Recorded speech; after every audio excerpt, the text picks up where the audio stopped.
Yeah, so good afternoon. My name is Arun Tangirala. I am a professor at the Department of Chemical Engineering, IIT Madras, and I am also the chief coordinator of DTH Swayam Prabha, which is a Ministry of Education initiative for creating open educational content and broadcasting it via the direct-to-home or the DTH-based medium. I thank DIDAC 2023 organizers for giving me this opportunity to share some of my thoughts pertaining to learning and collaboration. We are living in an era of artificial intelligence and data science. And these are the two abbreviations that reverberate in every nook and corner of the world today. Now, the common term that we use for together with for AI and DS is technology. And when it comes to education, we are all curious, anxious of how technology will impact the way we learn, the way we educate, and the way we run our institutions. And of course, I'm not going to talk entirely about that. This is it's too big a topic to talk about the full spectrum of it.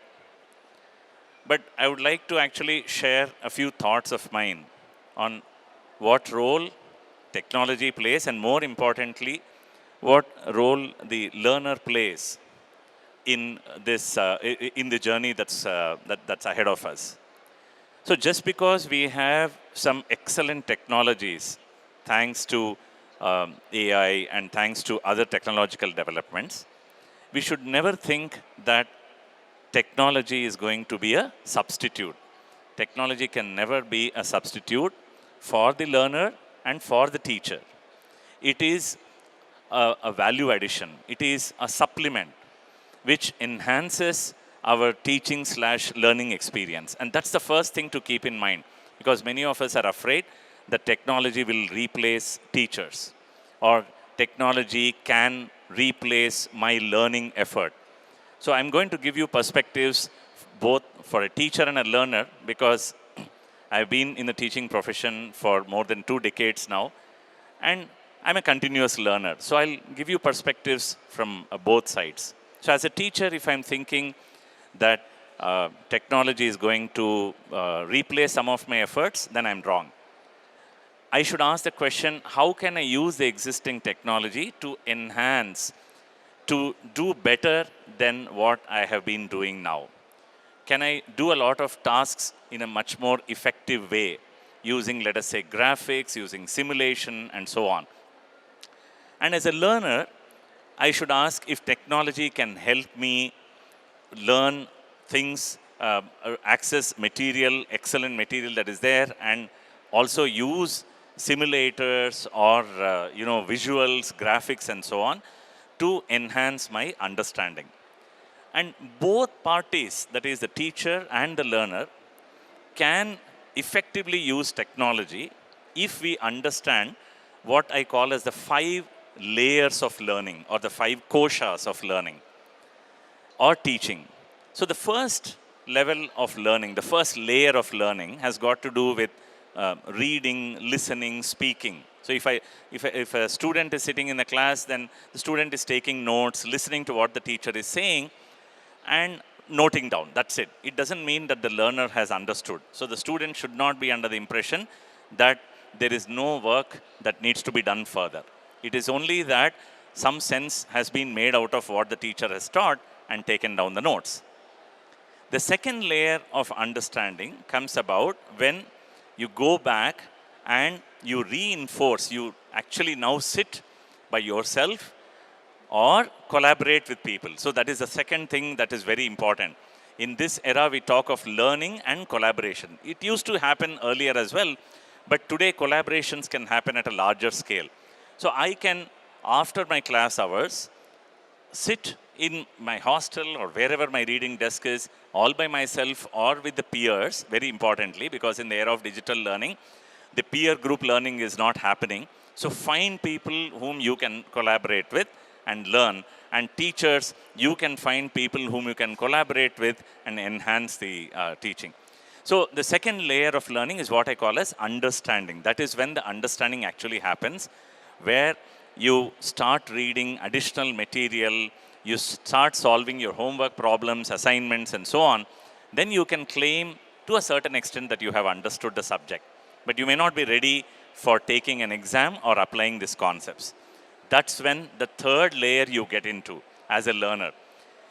And at this layer of learning, what happens is you are now able to apply the concept, right? You are able to take a concept and apply it to a new problem, not just a regular problem. And if you are able to do that, then you are really ready for the test. In fact, in machine learning, for those of you who are aware of machine learning, even a simple course on machine learning will tell you that when we train a model from data, we partition the data into three types. One is meant for training, other is meant for validation, and then the third type of data set is called the test data set. So the training data is used in obviously tuning the model parameters, and the validation data set is used to see if the learning of the model is good enough so that it can be taken live. And the third data, the type of data, which is the test data, is to see if the model can be now taken live. Similarly, the student or the learner can go through these three different kind of exercises. One is taking the assignments and the questions, solved examples, and train himself or herself in learning. Then use a set of practice questions, again using a lot of resources that are there to see if the understanding is complete, at least good enough. And then you're ready for the exam. As a teacher, it is very important to know, both in fact as a teacher and as a parent, because both of them play a very critical role in the learning of a student or a child. So as a teacher or parent, one has to ask at what layer your child is in. Is your child in simply the first layer, where children often say in the primary school or middle school before the exam, I have read the book and that's it, I'm ready for the exam. So that's unfortunate, because they think that they are ready, but they are not really ready. So you have to really take the child through the next layer and say, hey, let's work out some solved examples to see if your understanding is correct. And then take the child through some practice questions. It could be in social sciences, it could be in mathematics, it doesn't matter. Take the child through the practice questions and see whether the child is comfortable in that layer.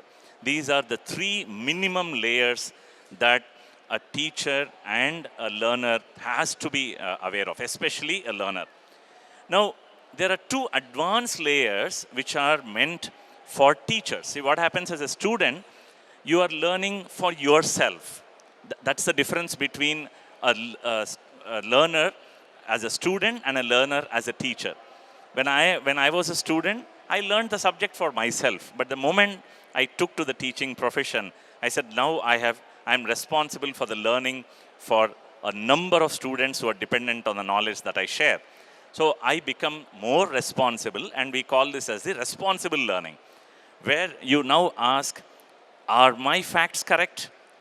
Am I able to explain? So this is called the explainable part of learning. Whatever I have understood. So let us say there is some Bernoulli's principle or some other thing that I have learned. I'm able to solve a question, I'm able to apply, great. But am I able to explain to my friend? Am I able to explain to my peers? If I am, then that's good. So you are now ready to be a teacher.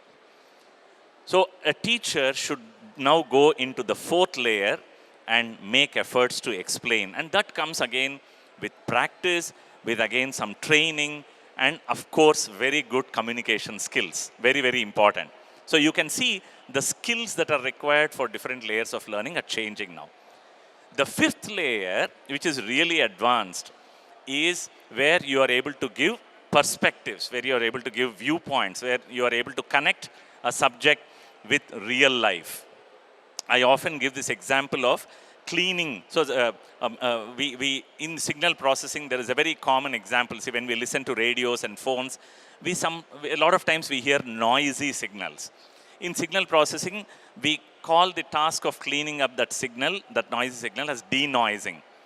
That is very similar to washing a cloth that is dirty. What do we do when we want to wash a cloth? We actually take it and dip it in water because water separates the dirt from the cloth. And that's the same thing we do with a noisy communicated signal. We apply a technique where mathematically we take the signal and put it in a different domain. We call this as transform. And then, just as the way we throw away the water with the dirt to get the cloth, we also do a similar kind of technique in signal denoising. So what I'm trying to connect you now is a technique that is highly mathematical, but used in signal processing, with an activity that you see in daily life. So cleaning a noisy signal, denoising a noisy signal, is the same as cleaning a dirty cloth. And just as the way there is no perfect way of cleaning a cloth, there is nothing like perfect cloth. I mean, don't go by the detergent advertisements that show you clothes that are whiter than when you purchase them. Those are just gimmicks. But you cannot have a perfectly clean cloth. You cannot have a perfectly clean signal. This is now conceptual connection, and which is what the teacher should be capable of. And this is where the teacher has to say, well, now, good, now I am really deep into this subject, and I am able to help the students connect this concept to universal things in mind. Right? So just to summarize now, we have 5 layers of learning, and the first 3 layers are extremely important from a student's perspective, but the remaining 2 are useful for a teacher. And at all these layers, what is important is that we collaborate with people. These could be parents, it could be my peers, it could be my teachers, it could be with institutions and so on. But I make excellent use of this collaboration, number 1. And 2, I make use of technology at different layers. And 3, that I have really put in the right amount of time and measure the success of my learning at each layer. That is very important. Without measuring the success at each layer, we should not come to the conclusion that we have actually understood a subject or we are ready to teach. Of course, this is a continual process, but this is what we go through.